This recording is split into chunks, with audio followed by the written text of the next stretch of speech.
Yeah, hi, I'm Donghyun Kim, Assistant Professor in CICS, College of Information and Computer Science. I'm building the legged robot, hardware, controller, perception, and navigation system. And these are the robots we built and building. Today's major hero is Summer, who is a guide dog robot we developed for individuals with blind and low vision. We believe the legged robot is going to be something, and we have to develop it in a good way because we want to save the human's life. See this dog, how this dog is exploring this world and performing the important task for disaster response scenario. So then, by mimicking this performance in robotic system, we can save the human's life and free the humans from the risky and dangerous tasks. And I also want to point out the productivity. As we saw that we observed the innovation in the manufacturing industry because of the robotic arm, I think we can deploy the same innovation happens in our life by giving the mobility to this robotic arm. And most importantly, we want to also use this legged robot to enhance the life quality of the human with this individual with a disability and elderly people. And these are the major story of today's presentation. So let me explain, introduce the human-centered development of guide dog robots. These are all the collaborators in this project, including the guide dog user, handler, we say, and trainers. And guide dog is guide dog, and some guide dog, neighbor guide dog. So there is the significant benefit to use the guide dog robot over the classical and commonly used assistive device. This is white cane, and most of the blind individuals use the white cane. The fundamental difference between the guide dog and then white cane is that white cane, you need to touch the obstacle to detect and avoid that obstacle. And because of it, guide dog users, handlers, has much more confidence and independence and also social interaction level with other peoples. So this is a nice platform and a nice assistive, how can I say, agent. But although there are 2.2 billion blind and low vision people exist in the world, only less than 2% of them use the guide dog because it takes 2 years, actually longer than 2 years, raising and training process. Even when they go through this training, they can only operate it as a guide dog for 10 years. But someone said it's 8 years, so less than 10 years. So sometimes waiting time is up to the 2 years, as the report here. And then continuous effort and carrying maintenance is obvious because these are animal dogs. So you need to take care of the medical issue and then additional practice. You need to go to take a walk together with the dog every day. So think about someone who never actually raised a dog before, and then you have an allergy to these animals. And for them, there is no option except the white cane. And we see that this is a good place to put the robot and help them. And our research actually shows more than just this well-known limitation of the guide dog. They have some limitation in environmental awareness, something like this. One of the training includes this overhanging obstacle identification. So if there is a branch or even truck meters, and dogs supposed to detect that obstacle and avoiding the collision. But in our observation, and also the literature pointed out, interview with a trainer also pointed out, it is really difficult to train these skills because most of the dogs actually see the ground And that's the most risky place, right? And then it's hard to find the empty seat. This is also one of the skills that they train to find the empty seat for their handlers. But sometimes they just find the seat with a person. I mean, it's not super important, but it also shows that the clinical limitations comprehending the context of the environment. And unidirectional communication, of course, this is dog, doesn't explain something for you verbally. So when the dog stops because of certain reason, identifying why this dog stopped is handler's role. So when they stop, they normally use this arm or foot, stick out and exploring around, identify why this dog stopped. And sometimes this missing communication caused the tragic accident. We heard that some accident handler fall into the subway. So that kind of things can happen because dog cannot want that there is the subway, there is no bus, something like that. And one of the most frequently raised question is that this guided robot, if we develop, and is it possible to describe the scene? This is one of the requests we got most frequently from the guided handler because they want to know what is around there. Where is this the place to go to the shopping or restaurant? Is there a toilet around here? That kind of scene description cannot be done by the animal dog. And low adaptability. So when the dog go to the unfamiliar place, and their effectiveness is significantly dropped. They are trained to work well in the familiar place. And then they also need to getting the experience. And then, it takes some time to make the guide dog is really functioning in full capacity. So once they go to the unfamiliar place, then normally handler use a GPS, which is not 100% working for them. And certain traffic rule change, something like this cross island, is something new. One of our interviewer actually used a guide dog more than 40 years. So he remembered the case the car is actually cannot turn right without traffic signal.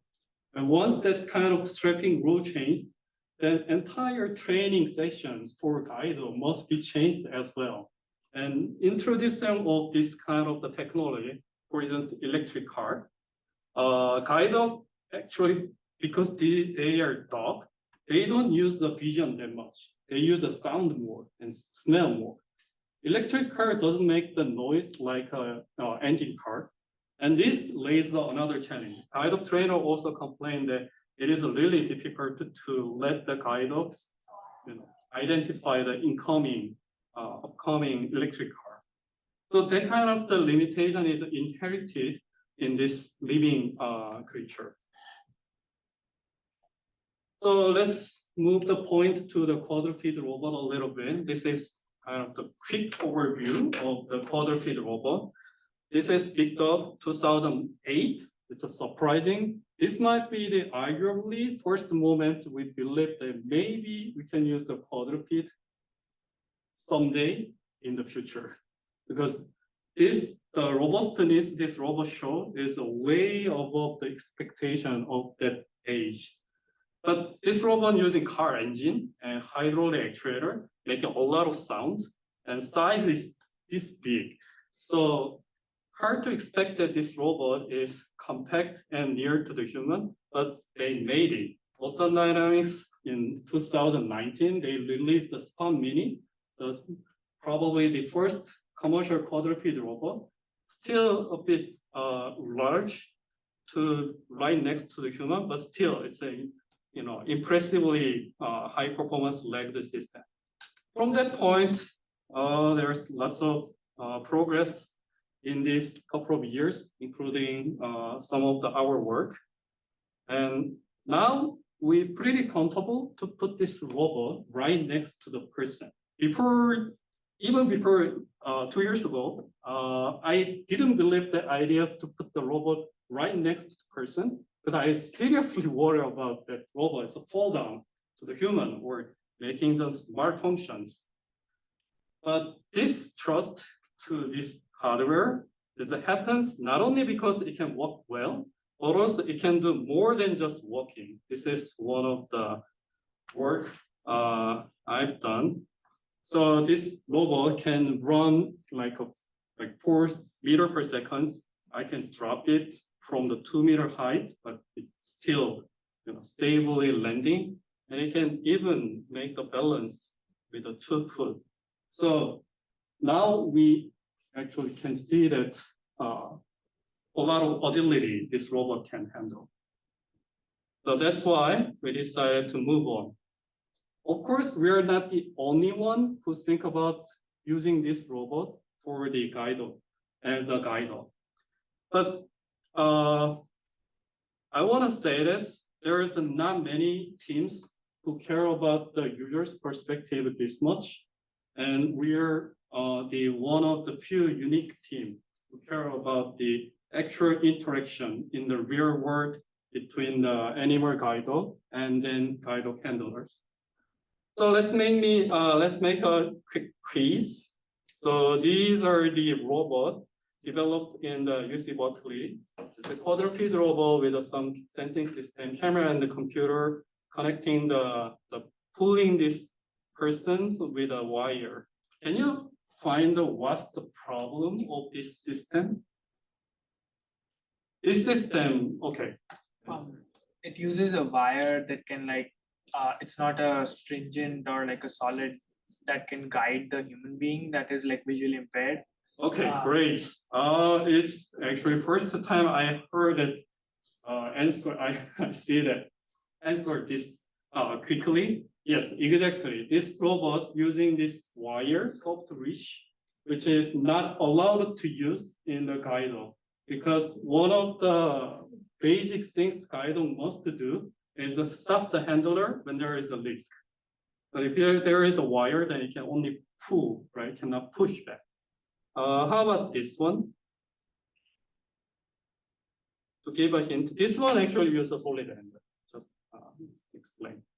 To give a hint, these are the video we took during the observation session. Oh, you found it? Yeah, there is a step. So oh yes. Okay, I didn't know there is a step. That's an important finding, which is not okay. The guy does walking in front of it instead of next to it. Okay, great findings. So you're so good at finding the mistake. Pretty good reviewers. So one of the things we have to make sure is that guide handlers need to be right next to the guide, and there is a requirement like a position. The handler must one step step back from the front feet of the dog. And the reason is because when guide dog stop, then this handler must stick around this environment to figure out why this dog is stopped. Then if this person is way behind the dog, then they need to make a couple of blind steps, which is not allowed. It's not allowed for this safety. And with all this knowledge and then integrate into our system, we made a first version of the guide robot. I will explain more later. So before we building the system, we tried to figuring out what we have to build. So we conduct the interview with 24 handler, and then 5 trainer. Visited the guide training center. We actually work with a guide 2 hours. I think that's the pretty standard training hours for actual handler with a multiple guide. We are working with a multiple guide, of course, under the guide trainer's supervision. Anyway, all these kind of things give us the valuable information how we need to develop the system. This is one of the mistakes we figured out in the beginning of this project. In the beginning, we thought we are building the autonomous driving car. So when the handler said at the target location, then guide dog does path planning and bring the person to that place. That's not how the actual guide dog works. Guide dog doesn't have a autonomous navigation feature. It's kind of obvious they are dog. So then how they navigate? The truth is, at the beginning, we didn't understand this partnership and teamwork, the meaning of that word. In the real world, actually, handler knows where to go and give the direction, turn right or turn left. This is examples. So here, the goal is go to this door, and this small square and circle means that guide dog and the guide dog handlers. There is the stair, crosswalk, but let's do it step by step. Once the handler say the forward, then guide dog stop at the stair because there is the tripping risk. And then stick around, there is a stair, and then handler says moving forward, and move forward. If the handler doesn't give any additional command, it's just going forward. But around here, handler must give a command, turn left, and guide dog turn left, stop and turn left, go forward, turn left. This command is given. And around here, guide dog handler must give a command, find the door. And dog is finding the door. That's how it works. So it's pretty different from what we expect in the beginning. And this is another blindfold walking experiment. And this is the moment we getting feedback about the handles. Originally we made a handle too long. So we also made the same mistake. We put the handlers behind the robot because we worried that the handler is hitting the robot. It turns out that they actually touching the guide dog during their walking to get the location of the dog. So yeah, it's kind of obvious for them, but not obvious for us. And also how big this robot can be and how heavy it should be. The size limitation is something like this. When they take a public transportation system, guide dog normally sitting underneath of the handler. So we cannot make a robot this big because it needs to be sitting underneath of transportation, public transportation. But at the same time, it cannot be too small because one of the role of the guide dog robot is to stop this handler in the middle of the walking. So it must be heavy enough to stop, but light enough to be carried, small enough to fit into this seat, but large enough to do all that kind of, you see what I'm saying, right? But before we start, we didn't even know that is this need to be waterproof or not. Turns out they need to be waterproof because they sometimes want to walk outside during raining. And another question, I think many researchers still don't know about this part. In the beginning, we thought we had to make a locomotion controller better. And we're actually good at it, so we want to do it. But it turns out that we don't need to develop the locomotion controller better. Then it's counterintuitive because in the beginning, we thought the dog is pulling the person, and then human's weight is actually significant, more than 70 kilograms sometimes. So maybe this pulling force is a significant disturbance to the robot. So want to make a robot work better. Turns out that dog is actually does not pull the handler that much. The trainer said that you need to gently handle and then feel that the entire motion of the dog. That's the standard setup. So we measure the actual pulling force. This dog is especially strong dog. I think we tried 7 dogs, and this is one of the strongest dog. And pulling force is always below the 30 newtons. And when we test the default controller, locomotion controller of these robots, it can easily handle the 30 newton. So you don't need to actually study the locomotion controller. It's better to spend that effort to develop the perceptual navigation. Although many, we didn't recognize this part. And there is more details, what kind of things to be delivered to the robot. In the beginning, we didn't know that we need to put the speed control in the button, but it actually turns out the pretty critical aspect of the guide dog. And this is a result. Here, we didn't do anything sophisticated locomotion, path planning or localization, pose estimation. We didn't even give a map. So here, what this robot doing is using this front view camera and do the semantic segmentation. This semantic segmentation, we use the prebuilt, pre-trained network. We use this to identify what is the sidewalk. So just only taking on the sidewalk. Whatever object, not sidewalk, is counted as the obstacle. So we avoid it.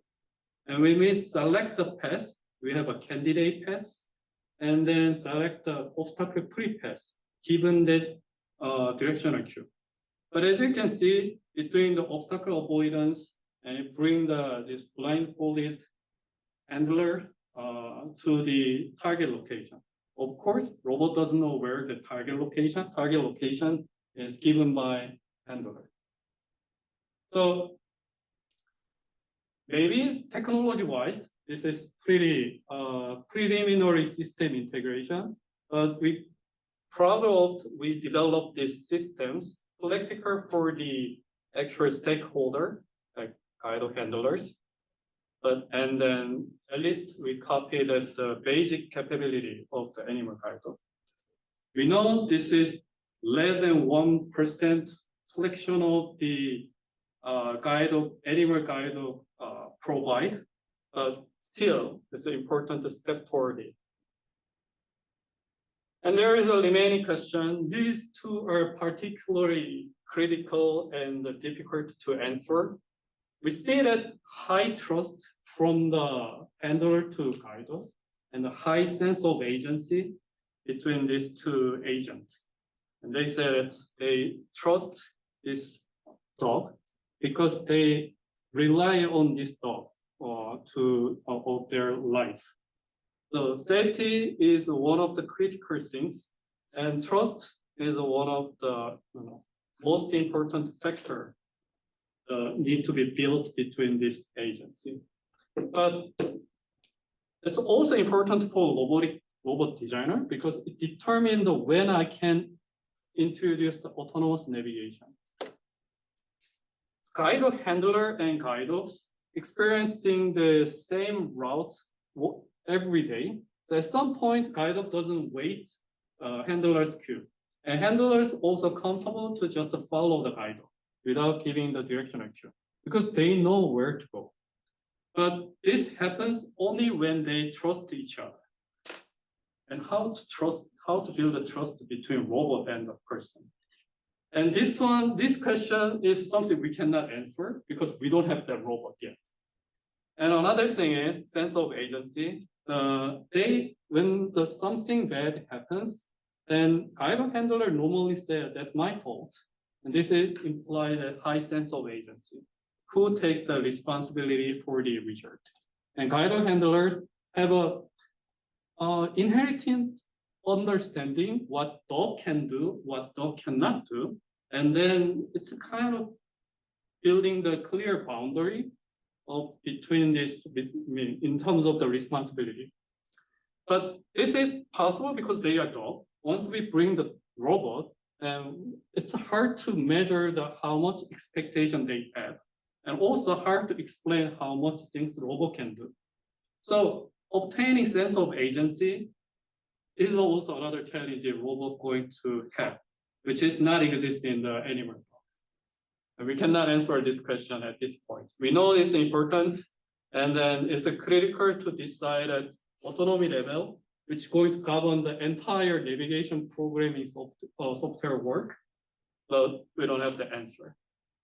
The vision we have is these three. These three is fundamental task guide dog animal guide dog provide. And the goal is accomplishing this in 5 years. So the first one is detecting the pathway and safe navigation, local navigation, which I explained so far. The second one is rapid object detection. So make sure that there, even though there is some car is suddenly appear, bicycle suddenly appears, the dog is just immediately detect and stop and response. Until now, you see that there is no one except a single person, which was me, or the static obstacle. But guide dog supposed to work around the human environment filled with a pedestrian. If we just stop every time we see the moving object, then robot cannot make just a single step in the department store, right? So it's also important to understand the pedestrian movement, which we say the social navigation. Today, I'm going to explain this part a little bit. We didn't have any solid result yet, but we're keep going. And I explain why it's so difficult. So the difficulties comes from here. Detecting moving object is not enough. First of all, it is already difficult, but it's not enough because some object is departing from the agent. Some object is moving, but going to just pass away from the agent. So we need to predict the pathway. At the same time, the guide also decided going forward to avoid a collision or push back or just to stop. So there is some decision-making process as well. And actually stopping this person is also another challenge in terms of the robot control. But let's start from the detection part only. So when we use the RGB camera to detect the rapidly moving object, we can see the immediate limitation of the RGB camera. If the light condition is just nominal, indoor environment, even a little cloudy environment, RGB cameras start to have a problem, show the problem to detect the rapidly moving object because of the motion blur.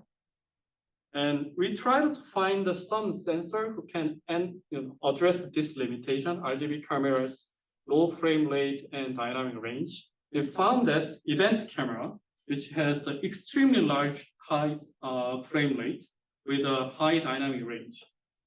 So frame rate is 1 mega frame per second, which doesn't important because 1 mega frame per second already is close to the continuous sensor. So it actually can detect the object almost instantaneously. But they operate in a different way. This video is capture the characteristic of the event camera. So it only detect the scene difference. So if there is nothing move, nothing change, then it doesn't show any data. It doesn't fire in any data. But even though there is a really rapidly moving object, because this is kind of continuous sensor, it capturing all the movement immediately. And this is what we detect the moving ball. We just throw the ball and see that you can clearly see that which one is moving, which one is not. Because a static object does not fire any signal. Great, right? You can just use this. But the truth is, robots keep moving. So when you move, it's the same situation, but robot is walking in place. And all the static objects start to fire in the signal. So we need to tell where the camera is and cancel out the static object. That was the first step we tried to, and we just succeeded about a month ago. So let me explain that one. Okay, it's kind of the algorithm overview, but the point is we use the RGB camera when there is the slow motions. We use the event camera when there is the high speed movement. And just using this RGB camera, event camera is not enough because event camera, as I mentioned, firing a lot of data when camera is moving fast, and then firing no data when camera is stationary. So the contrast and then data information quantity is depending on the movement of camera. So this is nominal situation. If the camera is moving slow, then you see this, blur the image. If it's moving fast, then it's just, mixing all together. Here, what we've done, this is our time surface image. What we've done is that we decay the point event data as the data is old. But this decay rate is computed in pixel-wise. So see the pixel around it. If there isn't many data, we just decay fast. If it is not, then it decay slowly. Then, even though there is still a little difference between the speed versus the contrast in the image, we see relatively regular quality image, even with the event camera. And this is important because the pose estimation is basically comparing two pictures. If these two pictures are different because of motion, then it's a kind of tragic situation for the vision engineers. So we made this update to make the image is much more regular. And there is more things. We do not compare the two pictures with the entire pixel. We need to pick the pixel. I said it, the healthy pixel is not technical word, but the healthy pixel means that it highly likely stay there for a long time. Long time means like 5 milliseconds, and then stay around the contrast point. Contrast point is like edge, something like this kind of things. If you pick the pixel here, highly likely it's gonna disappear in the next image because that one is again highly likely noise. So we select all the events, doing the filtering twice with this medium blur surface thresholding from the equation 3. You don't need to understand all of this. But anyway, we are really picky to select the healthy pixels. And at the end, we got this result. And this is kind of the show off why this makes sense. We succeeded to track the position and orientation of the robot during the backflip for the first time using the event camera. And this is a comparison result. Again, the blue is ours, all the other colors are the others. Black is ground truth we get from the motion capture. When it trot, some algorithms stay, but eventually diverge. As soon as this robot starts to jump, then all the other algorithms fail except us. You might think that guide dog never jump. It needs to walk, right? So, but what I want to say here is that even in the public data set, we show the better performance. It actually pretty difficult situation, put the camera on the walking robot, because when the walking robot walks, it continuously hit the ground and it introduces a certain amount of vibration to the camera consistently. And some algorithm is really brittle to this situation because some algorithm rely on the IMU a lot, which you can see the IMU signal is always spiking whenever it hit the ground. Some camera is not like that vibrating situations. So event camera, although it's, of course, we show off the backflip, but still useful for the even normal case.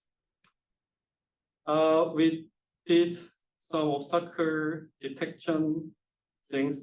Yeah, I know what you're feeling. It squished after Boris' throat, right? This is the result we got a couple of weeks ago. So we still need to improve a lot of things. This is kind of where we are. And we try to combining these two and then let this robot detect the object while it walks. And this is just 2 slides to introduce. So we participate in the CYBATHLON challenge. This is the worldwide competition for the people with a disability. We we got second place in the world. So pretty good, right? There's 2 teams participating in this competition, so we you know what I mean. But this is the first competition they made for the blind individuals. So this is kind of how can I say, pilot test. The actual Olympic main event is this next year, and in 3. But this year they allow us to make the environment in the lab, and then we do the competition. This is really intense, the 3 months, but worth to try because we made a strong bond with blind persons who use the guido and guido trainer during this moment. They work a lot, practice a lot. We also stay all night to bring the proper technology to them. We cannot say we succeeded at the end, but we see a lot of progress. Of course, I'm not the only person who want to bring the robotics technology to the health application. There is the 7 core faculty in this campus, and there are more affiliated faculty in robotics. And our goal is to integrate our fundamental robotics research to the health application, but not just apply the technology to the health application, also informed by this domain, and then develop the more practical technology in the robotics research. And we got a funding. We have summer symposiums. Lots of faculties from not only robotics faculty, but the faculty who interested in the robotics is invited, gave a talk. And most importantly, we have students poster sessions. They interact, and we are so proud of this. This event is not only for graduate students, it also includes undergraduate students, even high school students, and they all sitting together and then talk about their research, their visions. It's really valuable time, although it's just 1 day workshop. We want to do this more often. Okay, that's pretty much what I prepared today. This is a summary, and there's more things we're working on. I'm not sure this is particularly related to the health application, but we're developing the robots jumping high and making the actuators efficient, but at the same time generating a lot of torque. And humanoid robot, something like actual humans. Okay, that's really the end. Thanks for attendance and